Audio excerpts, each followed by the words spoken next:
Hi everyone.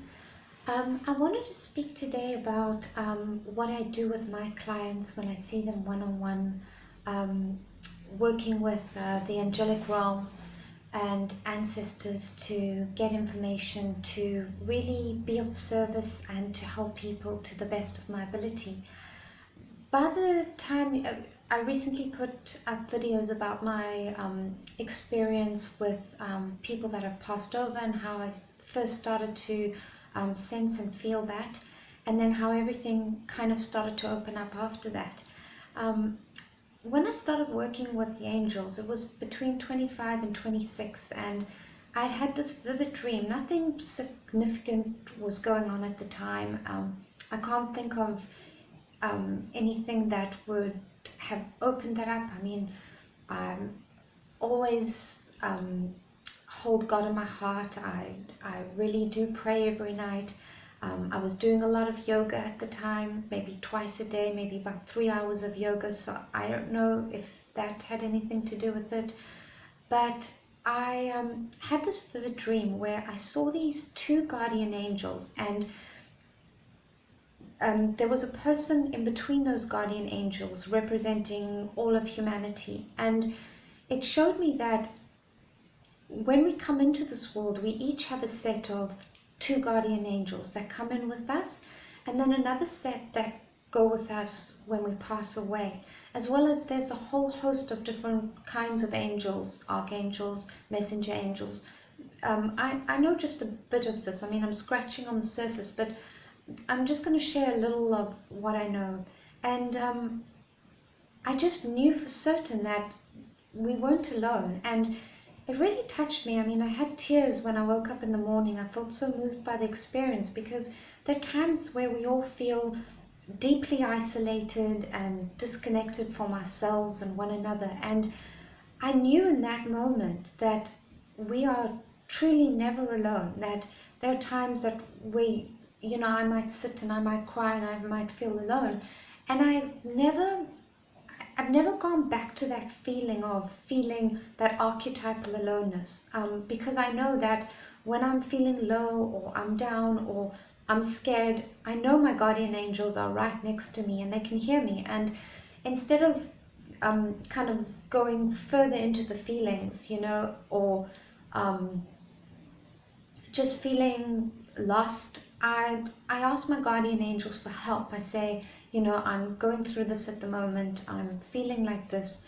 Please guide me. Please give me the wisdom that I need.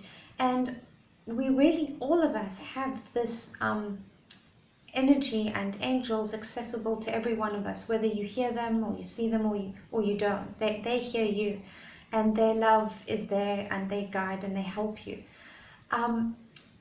So after that, I started to, I'd be in a supermarket or I'd be at a workshop or with a group of friends, and I'd hear the angels say, this person is going through this and this and this. This is what's happening.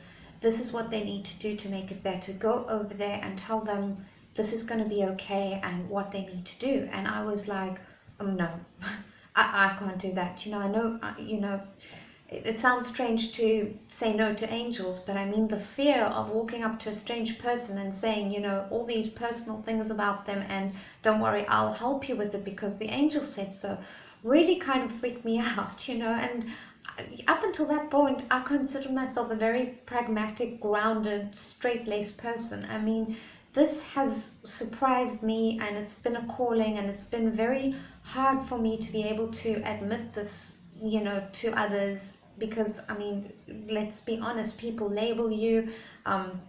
Some people love it, but I mean, there's names for people that hear and see things that aren't there. And even though angels, I mean, are documented in the Bible throughout history, but so they would ask me to do it, and I did it. But there came a time where I was in a group, a spiritual group, so maybe that's why I felt more comfortable. And the angel said to me that this woman, she was maybe 45, 45, and she was going through a really hard time. And the angel said to me this is what was happening with her, and that they wanted me to go over there and tell her what was happening, and that this and this was going to happen and it would be okay. And I remember standing, this kind of marked the crossroads in the road for me. I remember standing there thinking, should I, shouldn't I, should I, shouldn't I? And I just decided, you know what, I'm going to go. And I went, and I said everything to her that they told me to, and she wasn't actually too shocked, which kind of shocked me. And she said she would love my help with it. Could she come to me and make an appointment? And I said to her, well, she'd be the first person that ever did that, but I said that was fine. And she came over to my home, and we spent 3 hours together, and just this complete channeling came through. I could hear them so clearly. And sometimes when I speak to the angels and they give me advice for other people, I take notes, because I don't carry that information in my body. I really don't have that wisdom. And I think to myself, gosh, that was really wise. I could really learn from that and use that. So I learn and I grow from this experience as I go along. And I spoke to this lady and I said to her, please don't tell anybody. I really wasn't ready to come out of the closet as talking to angels and hearing things, seeing things that weren't there, as you can understand. And she went and she promised, and I went out, and about 5 hours later I came home, and there were about 8 messages on the answering machine from people that were sent by this lady, who said that they were going through a really difficult time, and she knew that, and she knew that I could help them, and they had promised her that they wouldn't tell anybody. Well, I lived in a small town. It was all over, I just thought, I've got to come out of the closet with this now, and I need to embrace it. There's nowhere to hide, and maybe this has happened for a reason. And that's how my journey started. And I run a practice where I work with people one-on-one. Sometimes they bring people in with them for confidence and company, and I can understand that. And I work in a different way. I call it an angel reading, like a soul reading. It's not a psychic reading where you go to somebody and they say, you're going to marry this person and you're going to get this house. And sometimes there's aspects to that, but I try to work with people about where they are in their life, their soul purpose, their financial career, their challenge card. Every one of us has a soul purpose, the reason why we're here, what we came down to do. We have a financial career, something that we should be doing in our career for financial exchange. And then we have a challenge card, something that holds us back. So I work with those 3 aspects, as well as working with where people are and where they want to go. So it's kind of, if you're on a red road but you need to be on a blue road, then I work with guidance from the angelic realm to kind of like a angelic life coach, as to help you from where you are to where you want to be, given the wisdom and the guidance of the angels and your ancestors. And so we tailor make it.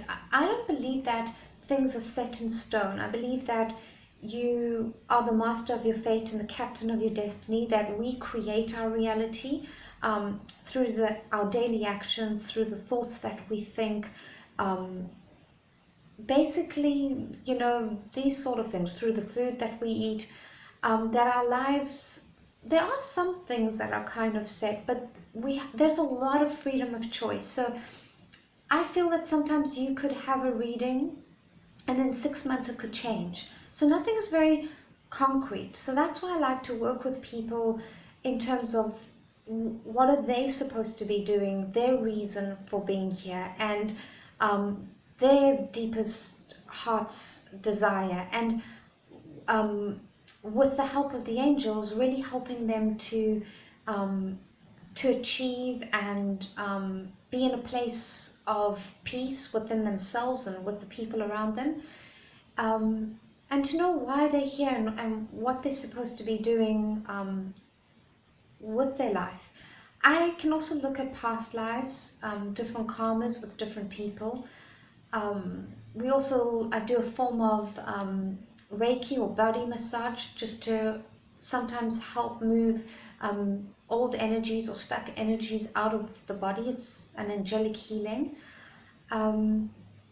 And every reading is different. Every person is different, yet we are the same in some ways. But I really, this is my whole soul work. This is what, this is not something I thought I would ever do. This is something that I was called to do, and I take it very seriously, and I put my whole heart into it. Um, yeah, my whole heart into it. And I love the people that come and see me. I really try to be of service and to do the absolute best that I can do with the help of the angels.